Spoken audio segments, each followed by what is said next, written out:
The big day is finally upon us. We visited the newly refurbished Wankhede Stadium. Looks right for the occasion, elegant and comfortable.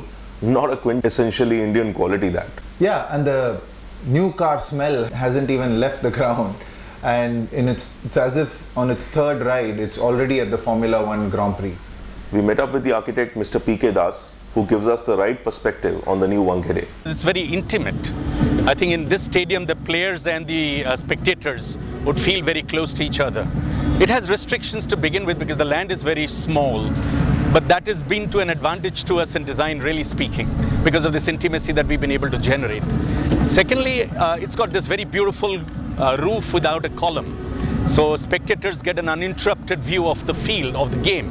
And I think that's very exciting again. The roof, as you see, is really a cantilever roof, which is hinged to the back of the building. And it's built of these steel structures with a fabric roof on top.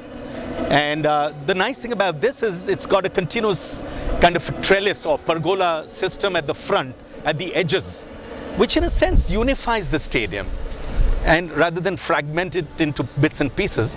But at the same time, it also has an advantage of being fragmented, as you see these gaps between the east and the north, or the north and the west.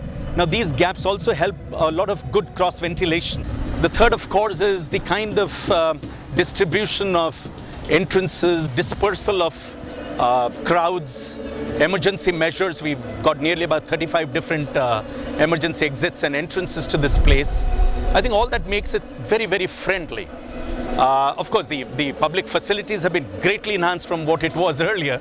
We have beautiful toilets, we have very nice hospitality counters, we have good signage to orient people to every part of the stadium and what they're looking for. Unity or unification with its disparity and variation really gives it a very exciting mood. The capacity of the stadium is around 34,000. It has gone down about 4,000, but that is because we've enhanced the conditions and spectator facility. You see, earlier there used to be benches, but now we've got bucket seats which are numbered. So in terms of spectator comfort and also security, it's much better. It's a more dignified spectator stadium. The other thing which is to me very exciting is the use of colors.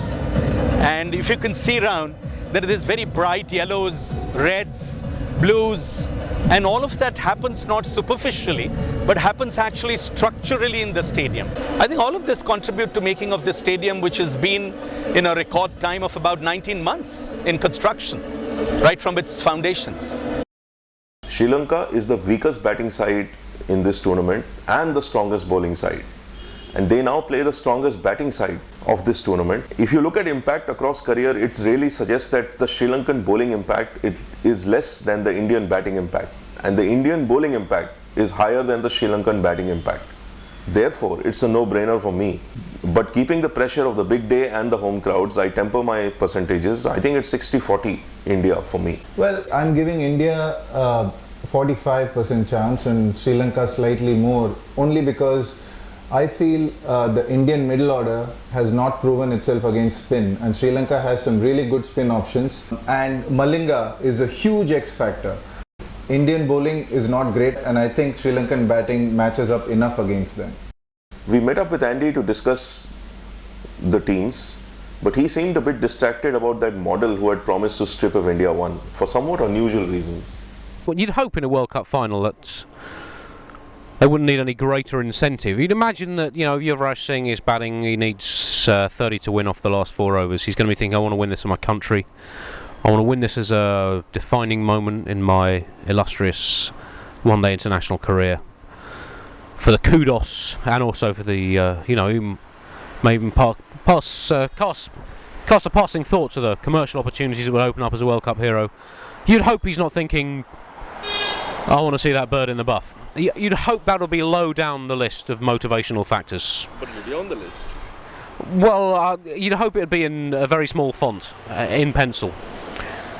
But I guess, you know, at this level, very fine details can make all the difference. And if the Indian team is thinking, she's hot, let's give it a go, that could give them the extra 0.5%.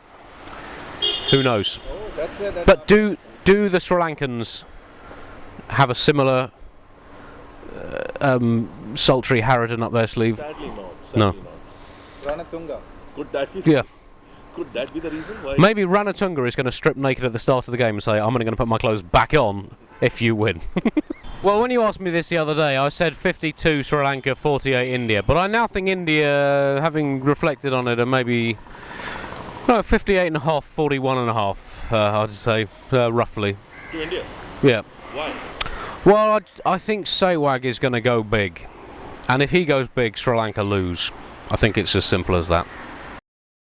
We also met up with Mr. Sudhir Vaidya, the official ICC statistician for the World Cup. A delightful and passionate man whose love for the game and the figures it generates borders on mania in a very productive way. People like him are an inspiration, at least for me. I found him to be a very warm and kind and generous person, and yet not jaded, and he was able to look back at his life with so much satisfaction and contentment. It instills a lot of hope in me, especially in today's world. ICC have appointed me as their statistician, and I have to keep a record of every scorecard of the runs and wickets and balls and grounds and umpires, everybody who is directly involved in the match. Besides, I have to keep a table of points ready.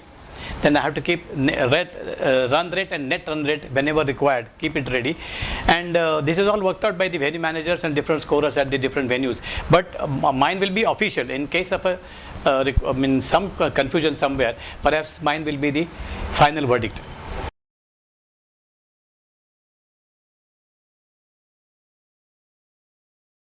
From that day onwards, 1958, I had gone there almost daily to refer to all sorts of books. That I read almost every book that was there, and there is a beautiful, in fact it's a beautiful library. It's a library dealing in only sports books.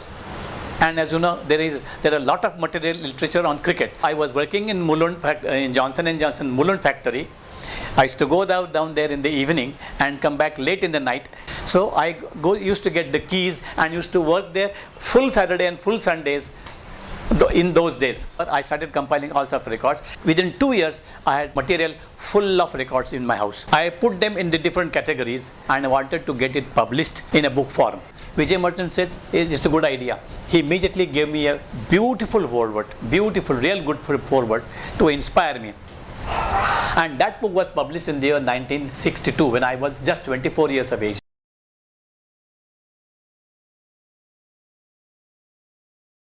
I remember vividly all sorts of records that I compiled and put before them, and they used them in toto.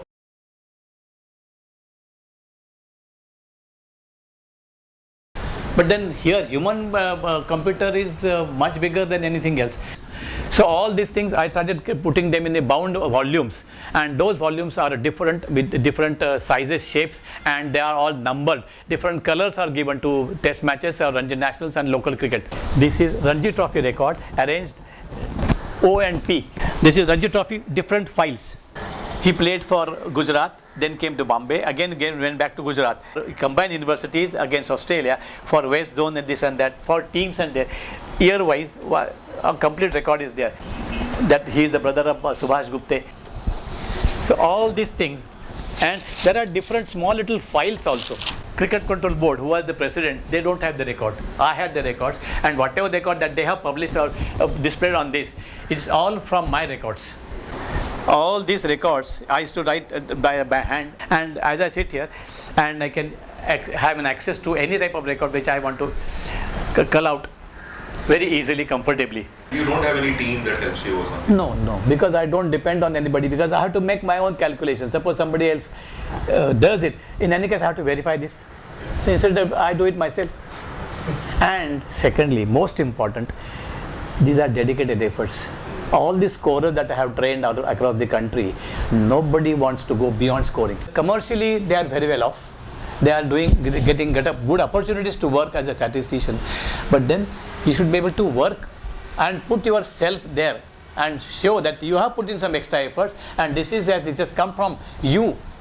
Basic material is there, but how to produce, how to use, and give, how to give, when to give, it is very essential. One should know.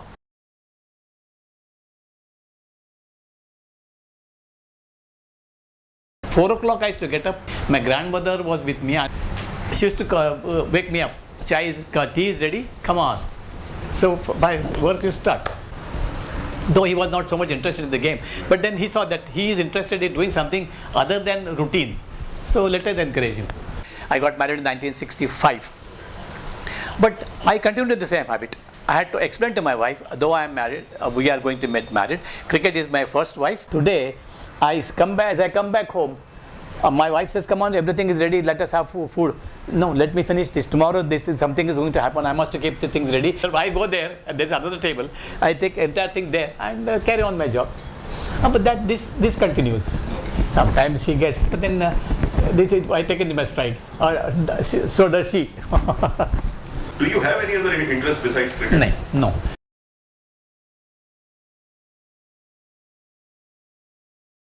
Paid means I don't expect also. The Hindu used to get me 500 rupees for 500 pages. so I never bothered also, never bargained and never expected. If you pay me, I'm happy. If you don't pay, I'm equally happy. So money was not it. I told you, it is my pleasure and hobby. Just because I have my material, it is for use by you. But do you feel people take advantage of you sometimes because of Not always. But sometimes? Sometimes yes. But then this is the fate of every cricket lover like this backstage artist. Do you mean to say this cinema artist who are on the screen and the backstage artists who are there behind? What is the difference between their earnings? I derive pleasure in giving figures to others. They are using my figures that they highlighted. Chandrika Kenya spoke on the occasion. She was a woman cricketer and some Shivasena corporator of MP MLA. She wanted to speak on the last moment. The comparer just winked at me. I made a note and sent a word, and that's how he could introduce Chandrika Kenya before she started her speech. Then she coming to me. You are the person to provide my information to the comparer. Yes, you have all sorts of information. Enough. That's about all. How much more can I expect? For such petty things, no. It's pleasure.